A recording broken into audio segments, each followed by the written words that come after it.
Good afternoon. Namaste.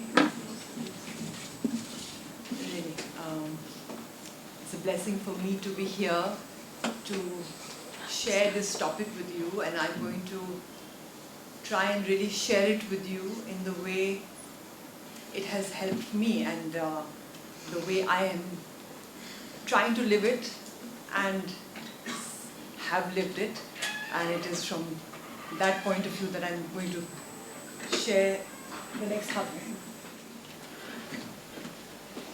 So I want to just begin by saying that the topic, balancing material and spiritual life, is such an interesting description. And I first want to start by saying something that happened to me a month ago. There's a doctor I know in Delhi, and she's quite spiritually inclined, and she rings me one day and she says, I'm very interested in spirituality and pursuing that life, but what happens is whenever I spend too much time thinking in that direction or meditating or doing anything in that direction, it just takes me away from my life.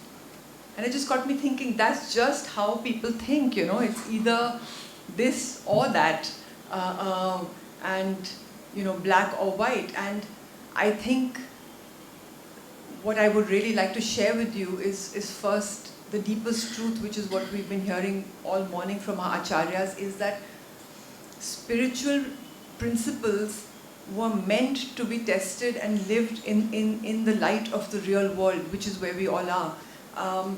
Spiritual principles, if really understood properly, are no different from how we learn the alphabet or how we learn literacy or how we learn whatever it is that allows us to live in this world, communicate with other people, and live a certain life. Spirituality, spiritual principles, inward principles, yogic principles is what powers and changes and gives us success and satisfaction in every facet of life. I would also like to say Paramahansa Yogananda actually coined the term art of living, and that was really his term. He extensively spoke about how to live. He, as one of his missions, was very much, the central part of his mission really was to teach people how to live using these principles. Everyone is born in a different circumstance, at a different level of evolution, but these scientific principles, as taught by Paramahansa Yogananda, since we are here talking about that, but they are universal, taught by many other spiritual masters too, are all meant to be tested in how we live our daily life. So it's not this and that, it's an application to be used to better our life and our circumstance. I'd also like to say that, in the Gita it says, because this is something again people ask, it says very clearly, what is in front of you is your duty. If you do your duty in the right way, which is what? Which is really without attachment, impersonally, doing it the best way possible, and offering the fruits of action to God and seeing God as the doer, you will be free from the karma that duty represents. This is a very key and central teaching and something to really absorb, because many people will say, I'm doing this, but I really wish I wasn't. I hate it. I wish I could just run away, It will not leave you. It will find you in some other way, because you have to deal with whatever it is that's in front of you. Now you have a choice. Either you can do it well, or you can do it reluctantly, or you can do it terribly. The truth is that these principles here, which I'm going to share with you, teach you how to do it to the best way that you possibly can. Another very important definition that I want to share with you, and something that we all strive towards, is success. Success is the barometer of how we live our life. Are we successful parents? Are we successful at making money, providing for our family? Are we successful in service, like we've been talking about? It's just the terminology by which we measure ourselves. Now if I ask everyone here, everyone will define it differently, and they'll define it in terms of their personal circumstance, which will keep changing day by day, month by month, as things change. As change is the only constant. But what is the true definition of success? The true definition of success is that which allows you to grow, or through which you grow in the right direction to get free from delusion and towards God. So that is the real definition of success, and in everything we do, that is what we must really keep at the forefront of our mind. Now I want to talk about, there are 3 key principles that define what the heart and soul of Master's teaching is, or spiritual principles are, which can completely change how you live your life. The first one is concentration. Concentration is another term for will. I think concentration is something we all understand really well. Do we not say, oh, so-and-so concentrates really well, hence can do their work properly? I mean, there's a beautiful story in the Mahabharata, many of you may know it, where there was this archery competition, and Dronacharya organized it, who was the guru of the Pandavas and Kauravas. And each and every student was asked, and then there was actually, there was I forget exactly what it is, but there was a bird, yeah, there was a bird, and there was an apple, what was it? Bird's eye. Oh, see, you all know it better than me. So there was the eye of a wooden bird. Yes, that's why it comes to me. I'm a great animal lover. So yes, it was the eye, it was a bird, and there was the eye of the bird that the arrow is supposed to go through. So everyone was asked this question, what do you see? Many people said they described the bird, then they described the landscape around the bird, and so forth. When Arjuna was asked this question, he said, all he sees is the eye of the bird. That is what concentration means, the ability to focus on one thing at the exclusion of everything else and at the exclusion of all other distractions. It's a principle that everybody understands, nothing to do with spirituality. It's also one of the most difficult principles to master. But anyone who can concentrate really well will, of course, achieve what they need to do in the best way possible. The second principle is energy. Energy is what powers us. Dullness, laziness is sort of a complete no-no on the spiritual path. A person of high energy, a person who can channelize their energy, the correct flow of energy, it's physical and inward, there are many different forms of energy. Only if you can channelize your energy properly, can you really move forward and again apply it to what you need to do. Dhyanaji spoke earlier, Paramahansa Yogananda said, greater the will, greater the flow of energy. The will is another term for concentration too, but the more will, the more willingness there is, the more the energy will flow. I'd like to just share another story about Paramahansa Yogananda which illustrates the kind of mind-boggling magnitude of what energy even means, you know. So there was Dr. Lewis, who was his very advanced disciple, and once he asked Paramahansa Yogananda to pray for some person who was dying in a hospital in Chicago. Paramahansa Yogananda was somewhere else in America, very far away. He raised the energy, and through his spiritual eye, he sent this energy out in a well, loud, strong, energetic way which was visible. And at this hospital in Chicago, there was a loud explosion. There was a nurse who witnessed this actually. There was an explosion. There was light in the room. I believe the glass broke of that hospital room, the window of the hospital room. And this man who was dying suddenly sat awake and he was all right.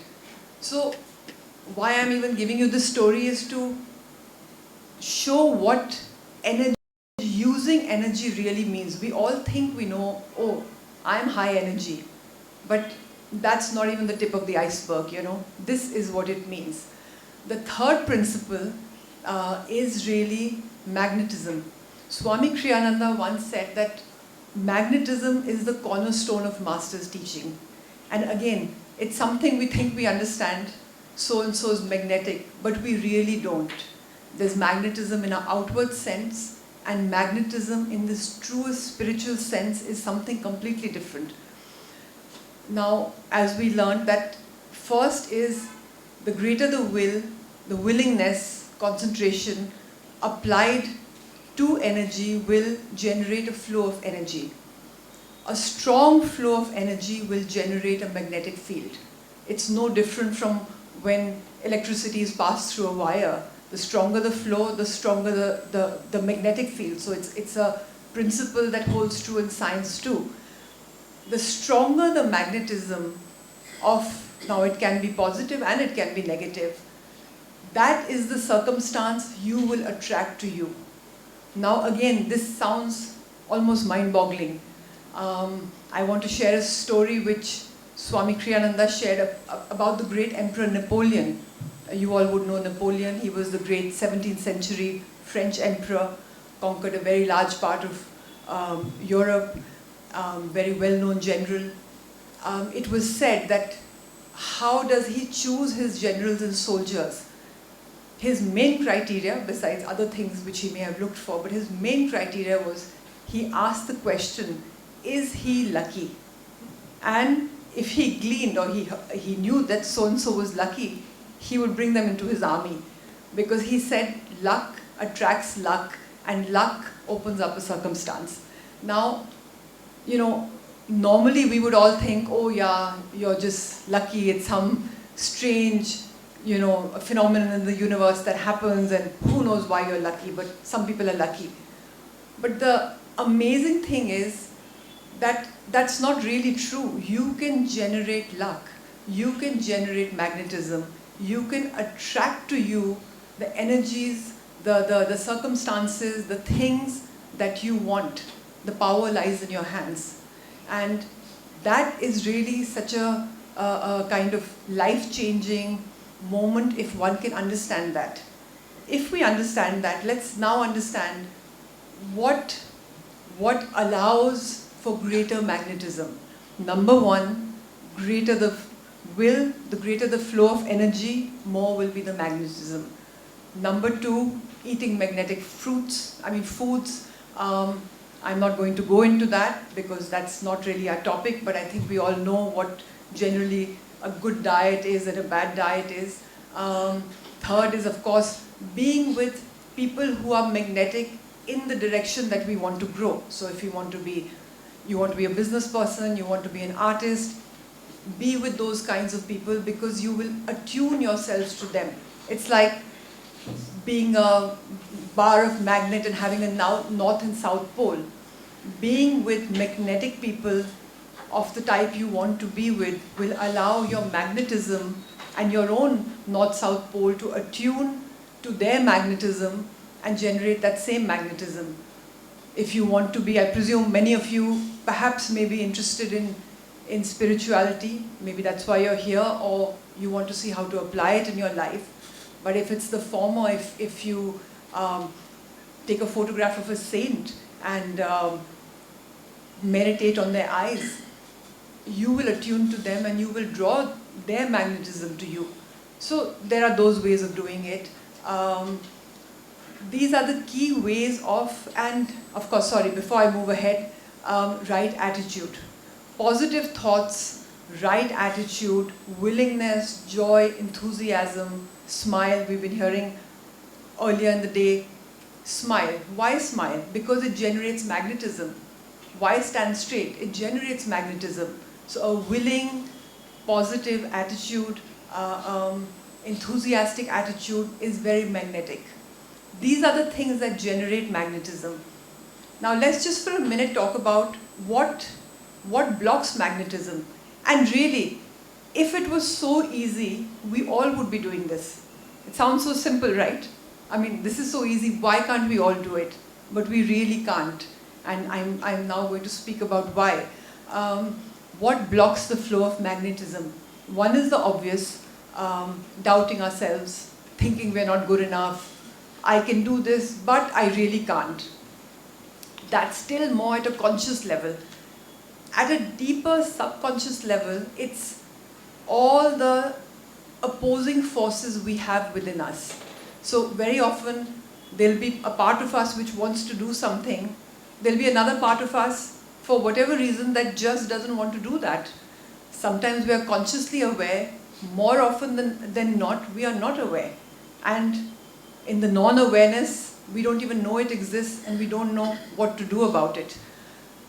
And that blocks the flow of magnetism, and otherwise, honestly, 90% of the people would be perfectly magnetic. Everybody wants to be happy, right? You're all here in this room.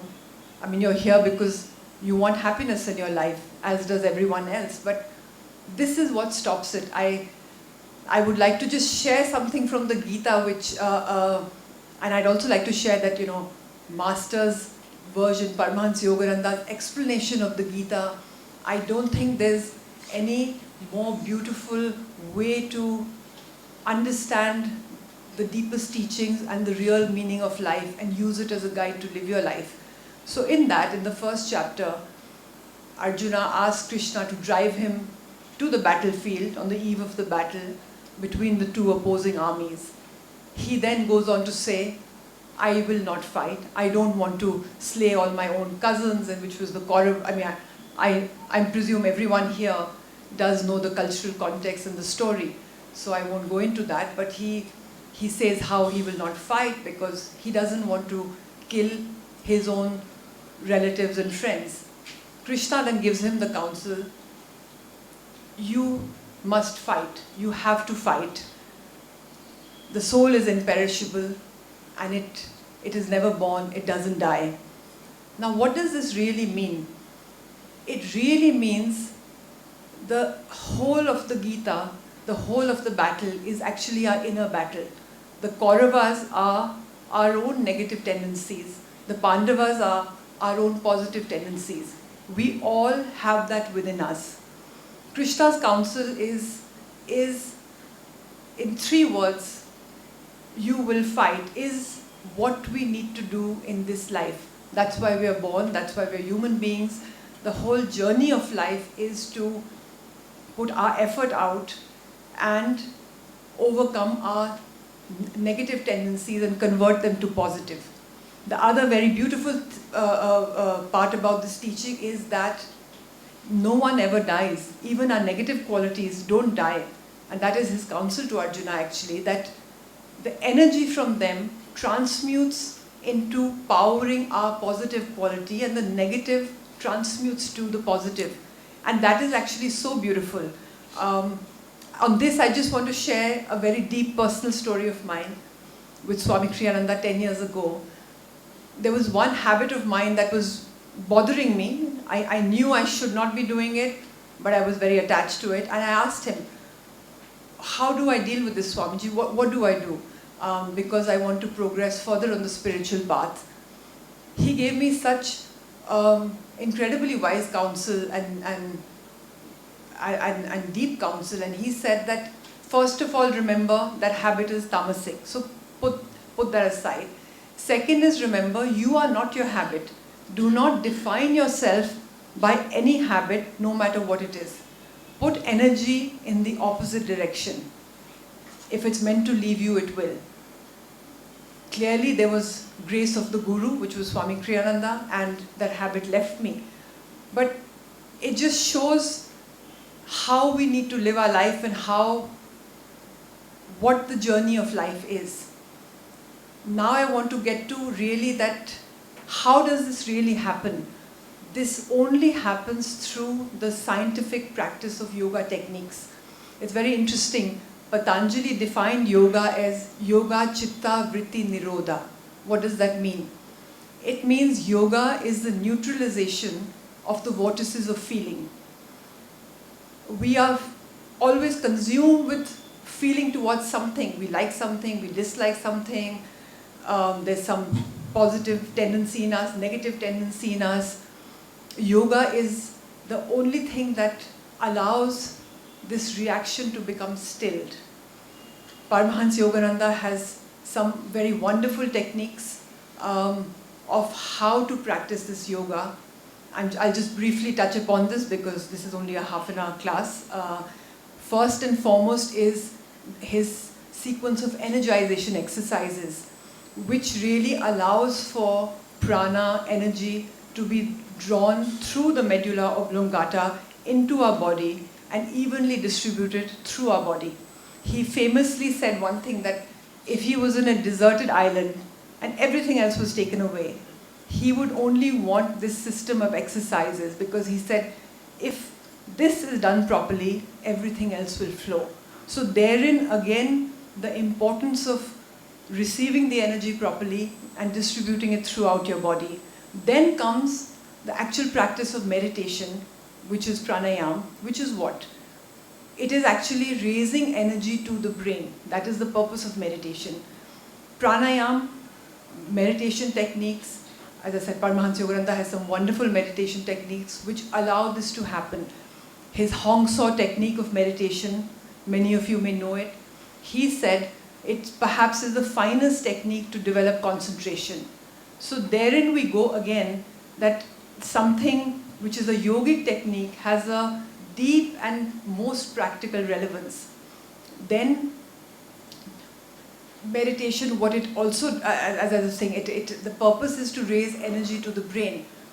Actually, we have 3 levels of mind. The superconscious, where all our past life tendencies, samskars, all kinds of things are kind of buried deep down. Subconscious, where everything is buried deep down and it comes up in different ways, sometimes we don't even know. Then there is the conscious mind. I am speaking to you from my conscious mind, which is really the mind that we are existing on at any given point in time. That mind tends to be problem-oriented. Then there is the superconscious mind, which is really accessed through meditation and raising energy to the brain. The superconscious mind is actually the seat of intuition and is solution-oriented. When we have issues or when we go about the daily grind of our life, if we are meditating, if we are following these principles and we are able to access our superconscious mind, things just flow. We look to intuition for guidance and you will be amazed, solutions just come. And it's really, words cannot describe how powerful that is.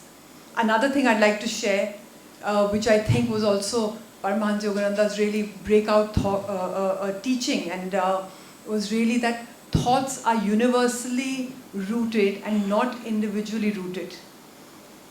This is so powerful because, we attract thoughts to us depending on our level of consciousness. If we can raise our level of consciousness by doing these techniques, live in the superconscious, then we will attract a much higher and better quality of thoughts. We will be able to be more magnetic. Now I'm sure you've seen this in your life. Sometimes thoughts come to you and you just can't get rid of them. So the way to do it is through meditation and through these spiritual practices. As your consciousness changes, your thoughts will also change.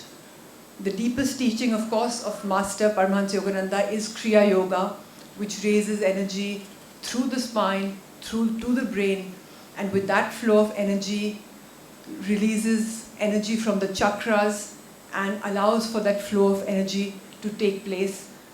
But that is the highest technique of yoga. One more thing I'd like to mention is another integral part of Paramahansa Yogananda's teachings is affirmation. Affirmation again is something where we train our mind to think a certain way and we train our consciousness to be a certain way. I know in the morning also we've touched upon it, but the power of affirmation cannot be exaggerated. We have negative grooves in our brain. The power of affirmation with positive affirmation over a period of time changes that. Let me just share a really fun story which Swami Kriyananda said. Now this is about negative affirmation. So Stalin, I think everyone here knows Stalin. He was the well-known Russian dictator in the 30s who Master said Hitler was a baby compared to him. And he was, in terms of the number of people he killed and what he did. His name was something else, I forget what his name was. He changed it to Stalin. Stalin means steel in Russian. And so the story goes, he used to drive around in Moscow in his car. And the driver said that he would sit in the back seat and keep repeating to himself, I am Stalin, I am steel. So affirmations are used by all kinds of people everywhere. Now, I want to move to one more thing, is really, again, it's very interesting, and I want to put it in the context of even before the teachings and practice of yoga comes one more thing. Patanjali famously opened his book of verses of yoga, verses, with saying, now we come to the practice of yoga, to say there was something before that, which is the attitudes and the principles for right living. So there are these yamas and niyamas, yamas being the don'ts, and then niyamas being the do's. We don't have time, I'm not going to get into that, but why I wanted to even mention it is that sometimes in this whole universe of teachings, even if you pick one thing and you stick with it, the universe and God and Guru will align with you and everything changes. I want to pick one of the yamas, which is non-lying. It's the second yama, actually. The first is ahimsa, don't wish anyone harm. So non-lying, what does non-lying means? It really means if you don't lie, the truth will come out.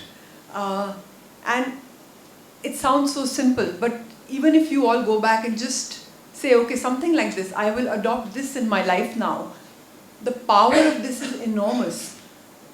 In the autobiography of a yogi, I don't know, have many of you read that?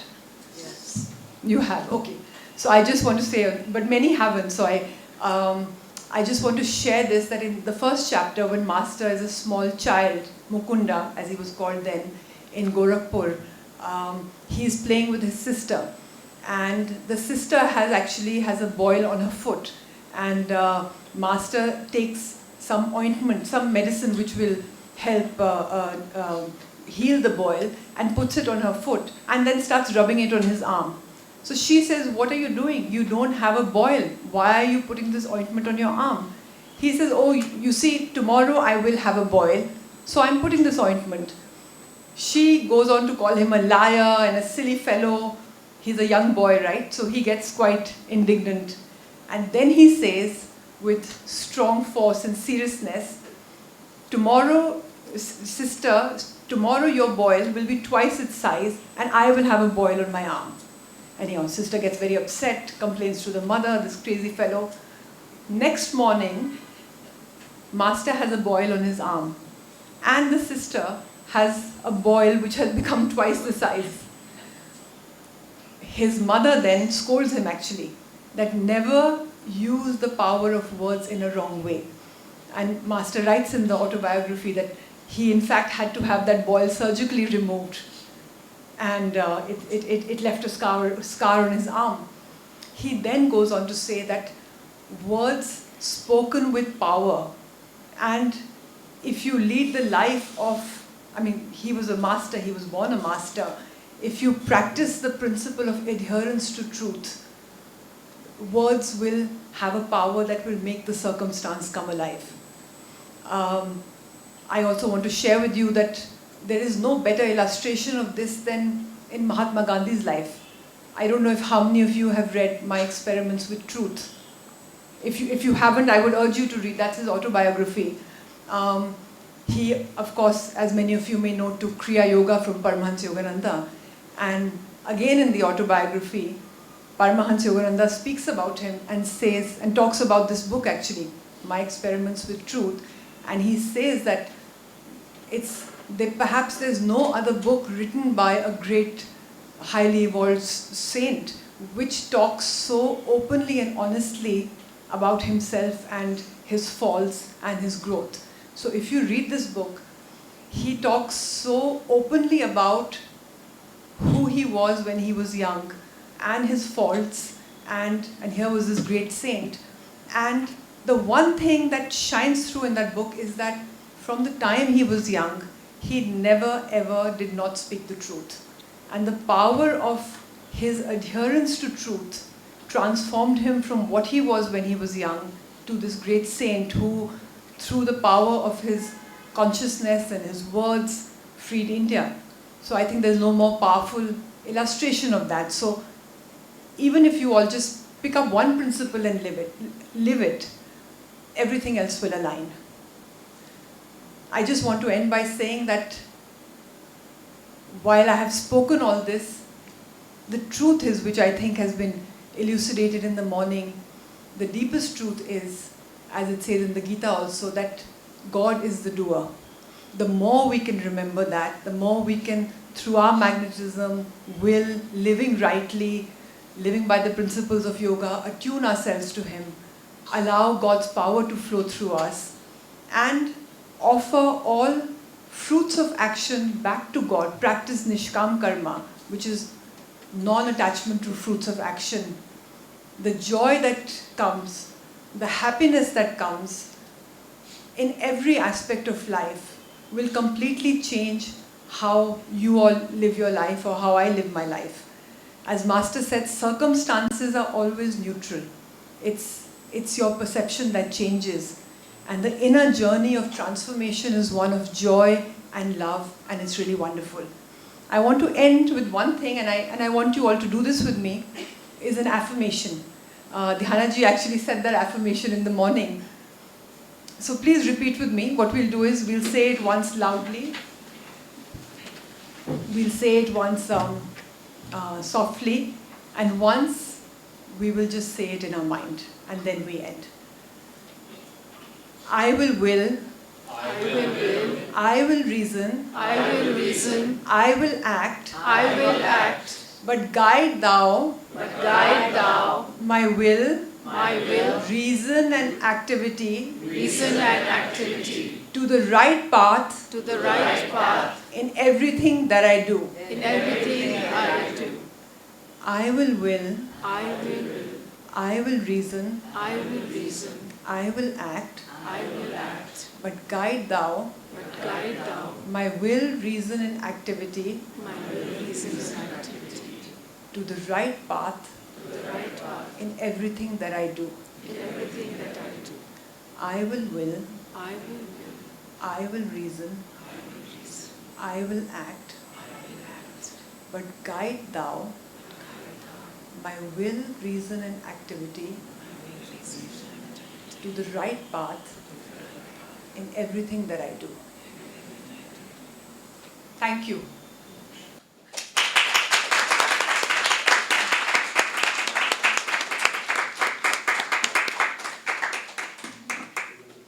Oh yes, of course.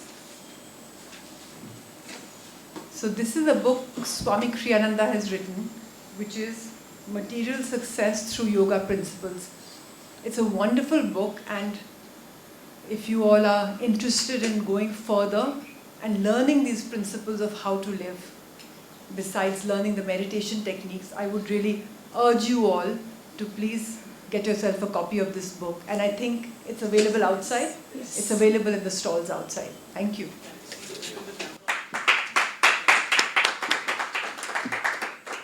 You're zooming in, the camera is zooming into the book. Do we have time for questions? People can post their questions and we'll come back. Wonderful. And also for our online audience, please do post your questions and we will come back to you even after the event, and all these recordings will be available. Thank you, Priya. Thank you. Thank you so much. Thank you so much, Mrs. Priya Singh, for that very, very inspiring talk. Thank you so much. Indeed grateful. Thank you, Jyotishji, Deviji, Dhyanaji, for gracing the class. Thank you so much, everyone.